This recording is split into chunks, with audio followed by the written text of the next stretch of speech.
వరంగల్ జిల్లా నరసంపేట పట్టణంలో crypto currency పేరుతో ఘరానా మోసం వెలుగు చూసింది. పెట్టుబడులు పెడితే తక్కువ సమయంలో భారీ లాభాలు వస్తాయని నమ్మబలికి మహిళల నుంచి కోట్ల రూపాయలు వసూలు చేసిన ఘటన కలకలం రేపుతుంది. అమాయక మహిళలను లక్ష్యంగా చేసుకుని ఓ మహిళ ఈ మోసానికి పాల్పడినట్లుగా ఆరోపణలు ఉన్నాయి. రాత్రికి రాత్రే లక్షాధికారులవుతారని చెప్పి భారీగా డబ్బులు సేకరించినట్లుగా బాధితులు చెబుతున్నారు. ఘటనపై పోలీసులు విచారణ చేపట్టారు.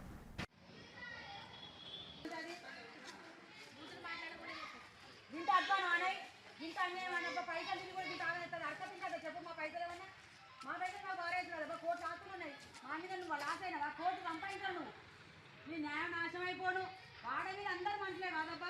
మీకేమైనా అనేది అంటే మీరు ఊరుకుంటారు చెప్పామో ఎత్తిచ్చినామో అది కట్టలేక ఎంత ఇబ్బంది పడుతున్నాం. మాకు ఒక మాట పడుకుంటూ కట్టడానికి ట్రై చేస్తానని కానీ ఎంత నరకమైతే నెల చెప్పు ఒక అప్పు కట్టాలంటే నేను నమ్మించి ఇప్పుడు క్రిప్టో కరెన్సీలో మమ్మల్ని 35 లక్షలు నాతో పెట్టించింది.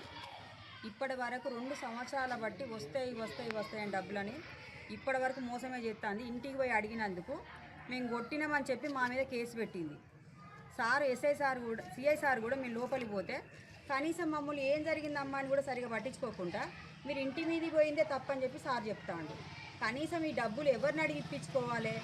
ఒక ఐడియా 5 లక్షలు పెట్టించింది. ఫస్ట్ నేను ఇది నమ్మనని చెప్పిన బలవంతంగా ఏంటంటే ఇందులో పెడితే పెట్టింది మా అన్నే చెప్పి పెట్టించింది.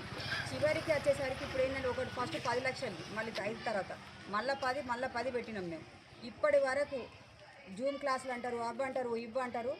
వాళ్ళకు మాత్రం ఆస్తులు కోట్లలో పెరిగినాయి, 100 కోట్లలో ఆస్తులు పెరిగినాయి. మాకు మాత్రం డబ్బులు ఇవ్వడానికి ఇవ్వంటాను. నా బాధ్యత అని చెప్పింది పెట్టేటప్పుడు. మా ఇళ్ళకి వచ్చిళ్ళు వాళ్ళ కొడుకులు 2, ఆమె వాళ్ళ అన్నను కూడా పిలిపించింది. వస్తే ఇస్తా 2026 దాకా ఆగు అని మాట్లాడతాను. లేకుంటే వాడే ఇస్తారు పో, పోలీసు వాడే ఇస్తారు పో, పోలీస్ స్టేషన్లో కేసు పెట్టింది కదా, పోలీసు వాడే ఇస్తారు పో, కోర్టు పో, ఏం చేస్తావు.